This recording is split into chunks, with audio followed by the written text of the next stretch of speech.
মধ্যপ্রাচ্যে উত্তেজনা দিন দিন বেড়েই চলেছে। বিশেষ করে ইরান, ইসরায়েল ও যুক্তরাষ্ট্র এর মধ্যে চলমান উত্তেজনা এখন নতুন এক মোড় নিয়েছে।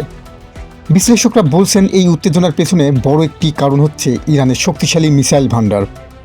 ইরানের কাছে রয়েছে বিভিন্ন ধরনের ব্যালিস্টিক মিসাইল, যেমন শাহাব ও শেরজিল সিরিজ, যেগুলো হাজার হাজার কিলোমিটার দূরের লক্ষ্যবস্তুতে আঘাত হানতে সক্ষম।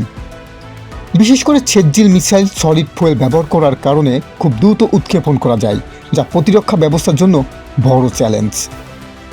অন্যদিকে খোররাম শাহ মিসাইল বহন করতে পারে ভারী ওয়ারহেড, যা বড় ধরনের ধ্বংসযজ্ঞ চালাতে সক্ষম। শুধু তাই নয়, ইরান তাদের নির্ভুল হামলার জন্য তৈরি করেছে ফাতেহ ও জোলফাগার সিরিজ। এই মিসাইলগুলো কাছাকাছি টার্গেটে অত্যন্ত নির্ভুলভাবে আঘাত হানতে পারে। আর সবচেয়ে উদ্বেগজনক বিষয় হলো ইরানের ক্রুজ মিসাইল প্রযুক্তি। হবেই যে এবং পাভেয় মিসাইল নিচু দিয়ে উড়ে রাডার ফাঁকি দিয়ে টার্গেটে পৌঁছাতে পারে, ফলে এগুলো প্রতিহত করা অনেক কঠিন হয়ে পড়ে। তবে সব কিছুর উপরে এখন আলোচনা রয়েছে ইরানের নতুন হাইপারসনিক মিসাইল এই মিসাইল শব্দের গতির চেয়েও কয়েক গুণ দ্রুত গতিতে চলতে পারে এবং মাঝপথে দিক পরিবর্তন করতে সক্ষম। ফলে আধুনিক এয়ার ডিফেন্স সিস্টেমের জন্য এটি একটি বড় চ্যালেঞ্জ হয়ে দাঁড়িয়েছে। এই পরিস্থিতিতে যুক্তরাষ্ট্র ও ইসরায়েল তাদের প্রতিরক্ষা ব্যবস্থা আরও শক্তিশালী করার চেষ্টা চালিয়ে যাচ্ছে।